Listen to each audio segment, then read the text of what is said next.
জাহান্নামের অবস্থা এত ভয়ঙ্কর হবে, জাহান্নামের ভেতরে লক্ষ লক্ষ কোটি কোটি কাফির মুশরিককে দেওয়ার পরেও জাহান্নাম বলবে হালমিম মাজিদ, আরো আছে নাকি, আরো দাও। কোটি কোটি কাফেরের দল, মুশরিকের দল, সীমা লঙ্ঘনকারী দল, তাদেরকে যখন জাহান্নামে ফেলা হবে, বড় বড় পাথর খণ্ড জাহান্নামে ফেলা হবে, তারপরও জাহান্নাম বলবে হালমিম মাজিদ, আরো আছে নাকি, দাও, আরো দাও, আরো দাও। আমার ক্ষুধা নিবারণ হয় নাই। জাহান্নামে তো উত্তপ্ত হবে, জ্বলন্ত হবে, ভয়ঙ্কর হবে। জাহান্নামের এক অংশ আরেক অংশকে খেয়ে ফেলবে। আল্লাহু আকবার। ফেরেশতারাও টালমাটাল হয়ে যাবে।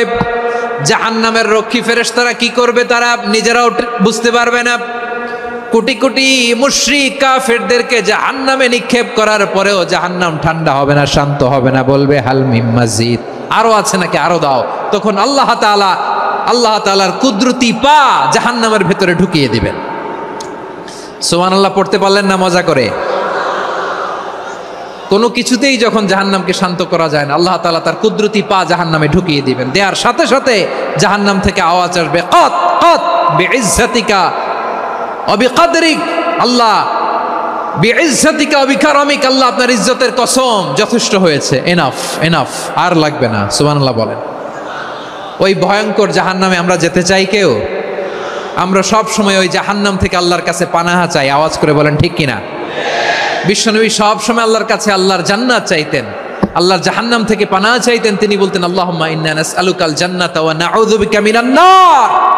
আল্লাহ তোমার কাছে জান্নাত চাই, তোমার জাহান্নাম থেকে পানাহা। জাহান্নামের অবস্থা এত ভয়ঙ্কর হবে, জাহান্নামের ভেতরে লক্ষ লক্ষ কোটি কোটি কাফির মুশরিককে দেওয়ার পরেও জাহান্নাম বলবে হালমিম মাজিদ, আরো আছে নাকি, আরো দাও।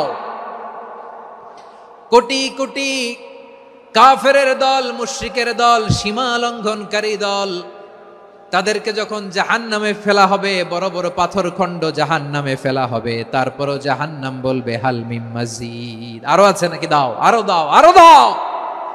আমার ক্ষুধা নিবারণ হয় নাই। জাহান্নামে তো উত্তপ্ত